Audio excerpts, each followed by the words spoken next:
നമ്മുടെ ഇന്ന് യുവമോർച്ചയുടെ സംസ്ഥാന അധ്യക്ഷൻ മാധ്യമങ്ങളെ കാണാൻ തീരുമാനിച്ചത് കേരളത്തിൽ കഴിഞ്ഞ 10 വർഷക്കാലമായി കേരളത്തിലെ ചെറുപ്പക്കാർ പറഞ്ഞുകൊണ്ടിരുന്നൊരു വിഷയം, കേരളത്തിലെ PSC എന്ന് പറയുന്നത് യുവാക്കൾക്ക് വിശ്വാസം നഷ്ടപ്പെട്ട ഒരു സ്ഥാപനമായി മാറി എന്നുള്ള നിലപാട്, അതിൻ്റെ ഓരോ തെളിവുകൾ ഇപ്പോൾ പുറത്തു വന്നുകൊണ്ടിരിക്കുകയാണ്. ഈ വിഷയത്തിലാണ് യുവമോർച്ചയുടെ സംസ്ഥാന അധ്യക്ഷൻ മാധ്യമങ്ങളെ കാണുന്നത്. ശ്രീ മനുപ്രസാദിനെ, യുവമോർച്ചയുടെ സംസ്ഥാന അധ്യക്ഷനെ നിങ്ങളെ അഭിസംബോധന ചെയ്യാൻ വേണ്ടി സ്വാഗതം ചെയ്യുന്നു. യുവമോർച്ചയുടെ മീഡിയ കൺവീനർ നന്ദു, അതോടൊപ്പം സോഷ്യൽ മീഡിയ കൺവീനർ വിഷ്ണു ആണ് ഇന്നോടൊപ്പം പത്രസമ്മേളനത്തിലുള്ളത്. മറ്റു മാധ്യമപ്രവർത്തകർ, നമ്മൾ സ്വാഭാവികമായിട്ടും ഇന്നത്തെ വിഷയത്തെക്കുറിച്ച് നമുക്കെല്ലാവർക്കും അറിയാം. കേരളം വളരെ ഗൗരവതരമായ ഒരു ഇഷ്യൂവിലേക്കാണ്, പ്രശ്നത്തിലേക്കാണ് പോയിക്കൊണ്ടിരിക്കുന്നത്. പല വിഷയങ്ങളെക്കുറിച്ചും നമ്മൾ പലതരത്തിലുള്ള ചർച്ചകൾ, സംവാദങ്ങളൊക്കെ നടത്താറുണ്ട്. PSC എന്ന് പറയുന്നത് അങ്ങനെ കേവലം ഒരു ചർച്ചയിലോ സംവാദത്തിലോ മാത്രം ഒതുക്കേണ്ട ഒരു വിഷയമല്ല. കാരണം പാറശാല മുതൽ കാസർഗോഡ് വരെയുള്ള നമ്മുടെ യാത്രകൾ പോകുമ്പോൾ നമുക്ക് കാണാൻ സാധിക്കുന്നത് പൂണുപോലെ മുളച്ചുപൊന്തി നിൽക്കുന്ന PSC പരിശീലന കേന്ദ്രങ്ങളാണ്. അതായത് കേരളത്തിലെ ലക്ഷക്കണക്കിന് വരുന്ന യുവതീയുവാക്കൾക്ക് കേരളത്തിൽ തൊഴിൽ ചെയ്യണമെങ്കിൽ അവർ പ്രതീക്ഷയോടുകൂടി കാണുന്ന ഒരേ ഒരു സംരംഭം അത് പബ്ലിക് സർവീസ് കമ്മീഷനാണ്. അവർ പ്രതീക്ഷയോടുകൂടി കണ്ട് എങ്ങനെയെങ്കിലും പഠിക്കുക മാത്രമല്ല, നമുക്കെല്ലാവർക്കും അറിയാവുന്നതുപോലെ യുവതീയുവാക്കൾ അവരുടെ സാമൂഹിക ജീവിതവും പൊതുജീവിതവും എല്ലാം മാറ്റിവെച്ചുകൊണ്ടാണ് PSC എന്ന് പറയുന്ന ഒരു പബ്ലിക് സർവീസ് കമ്മീഷനിൽ അതുവഴി തൊഴിൽ നേടുന്നതിന് വേണ്ടിയിട്ടുള്ള പരിശീലനങ്ങളുടെ ഭാഗമാകുന്നത്. ഇതിന്റെ ഭാഗമായി വിവാഹങ്ങൾ തന്നെ മാറ്റിവെക്കുന്നവർ, കുട്ടികളുടെ മറ്റു പല ആവശ്യങ്ങളിലും പങ്കെടുക്കാതെ മാറി നിൽക്കുന്നവർ, കുടുംബജീവിതത്തിന്റെ എല്ലാ സൗകര്യങ്ങളും സന്തോഷങ്ങളും വേണ്ടെന്ന് വെച്ച് ഒരു ജോലി കേരളത്തിൽ നേടണമെന്നുള്ള പ്രതീക്ഷയോടുകൂടി കേരളത്തിന്റെ മണ്ണിൽ പരിശീലനം നേടുന്നവർ, ഇങ്ങനെ പരീക്ഷയ്ക്ക് വേണ്ടി കഷ്ടപ്പെട്ട് പഠിച്ച് അവർ ദീർഘകാലം 8 വർഷം 9 വർഷം 10 വർഷക്കാലം പരിശീലനം നേടിയിട്ടാണ് PSC നടത്തുന്ന ഏതെങ്കിലും ഒരു പരീക്ഷയുടെ ലിസ്റ്റിലേക്ക് ഇടം നേടുന്നത്. പരീക്ഷയുടെ ലിസ്റ്റിൽ വന്നാൽ സ്വാഭാവികമായിട്ടും അവരുടെ പ്രതീക്ഷ 5 വർഷത്തിനിടയ്ക്കെങ്കിലും ആ ലിസ്റ്റിൽ നിന്നൊരു തൊഴിൽ ലഭ്യമാകും എന്നുള്ള പ്രതീക്ഷയാണ്. ആ പ്രതീക്ഷയുമായി പിന്നെ അവർ കാത്തിരിക്കുകയാണ്. പല സ്വപ്നങ്ങളും അവർ നെയ്തുകൂട്ടുകയാണ്. അതുവരെ അവരുടെ ജീവിതത്തെ കരുപ്പിടിപ്പിച്ചെടുക്കുന്നതിന് വേണ്ടിയിട്ടുള്ള പല കാര്യങ്ങളും അവർ ചെയ്തു കൂട്ടുകയാണ്. പക്ഷേ ദൗർഭാഗ്യവശാൽ കേരളത്തിലെ ഭരണകൂടങ്ങൾ കാട്ടിക്കൂട്ടുന്ന ക്രമക്കേടുകളുടെ ഭാഗമായി കേരളത്തിലെ യുവതീയുവാക്കൾ ഇന്ന് ഇരകളായി മാറുന്നതാണ് നമുക്ക് കാണാൻ സാധിക്കുന്നത്. ദൃശ്യമാധ്യമങ്ങളും പത്രമാധ്യമങ്ങളും എല്ലാം നിത്യേന എന്നോണം ഇപ്പോൾ PSCയുമായി ബന്ധപ്പെട്ട ക്രമക്കേടുകൾ പുറത്തു കൊണ്ടുവന്നുകൊണ്ടിരിക്കുകയാണ്.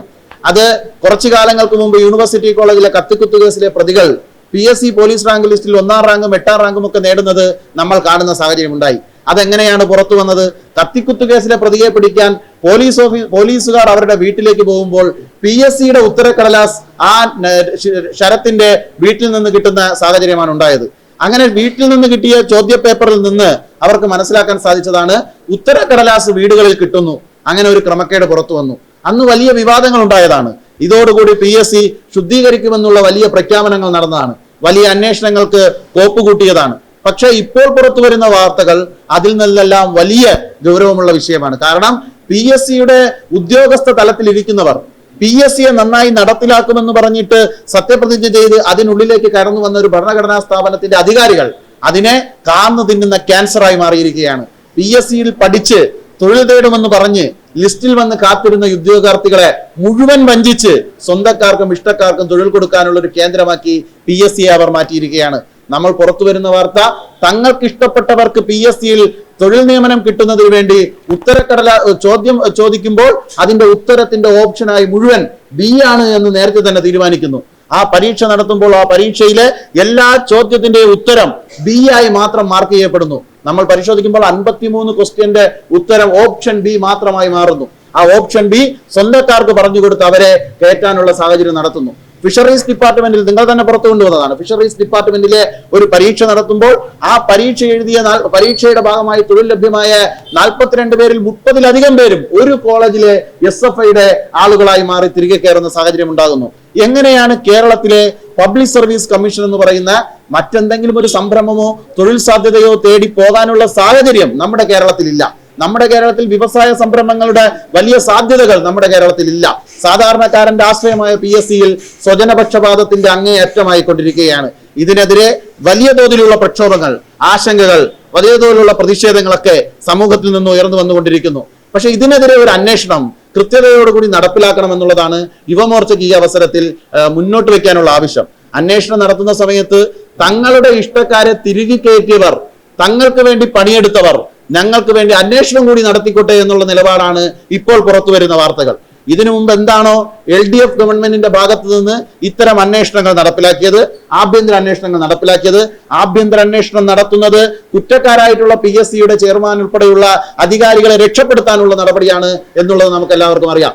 ഇപ്പോഴും നമ്മൾ കാണുന്നത് അതേ ആഭ്യന്തര അന്വേഷണം തന്നെ മതി എന്ന നിലപാടിലേക്കാണ് ഗവൺമെന്റ് പോകുന്നത് കാണാൻ സാധിക്കുന്നത്. ഇത് അങ്ങേയറ്റം പ്രതിഷേധാർഹമായ കാര്യമാണ്. കേരളത്തിന്റെ മുഖ്യമന്ത്രിയോട്, കേരളത്തിന്റെ ഭരണകൂടത്തോട് ഞങ്ങൾ പറയുന്നു, കേരളത്തിലെ ജനങ്ങളുടെ നികുതി പണം എടുത്തുകൊണ്ട് പബ്ലിക് സർവീസിന്റെ ഭാഗമായി നിയമിതനായ വ്യക്തിക്ക് ലക്ഷക്കണക്കിന് രൂപ നിങ്ങൾ ശമ്പളമായി കൊടുക്കുന്നു. ആ ശമ്പളമായി കൊടുക്കുന്ന പണം ഉപയോഗിച്ചുകൊണ്ട് സ്വന്തം ഡ്രൈവറുടെ ഭാര്യയെയും സ്വന്തം ആളുകളെയും തിരികെ കയറ്റാനുള്ള ഒരു ശ്രമമാണ് അവരുടെ ഭാഗത്തു നിന്നുണ്ടാകുന്നത്.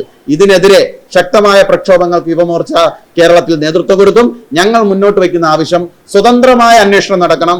അത് ഗവൺമെന്റിന്റെ നേതൃത്വത്തിൽ തന്നെ നടക്കുകയും വേണം. അതോടൊപ്പം ഇതിന് ധാർമ്മികതയെല്ലാം ഏറ്റെടുത്ത് കുറ്റക്കാരന്മാരായ കള്ളന്മാരായ PSCയുടെ അംഗങ്ങൾ രാജിവെച്ച് പുറത്തു നിന്ന് അന്വേഷണം നേടണം.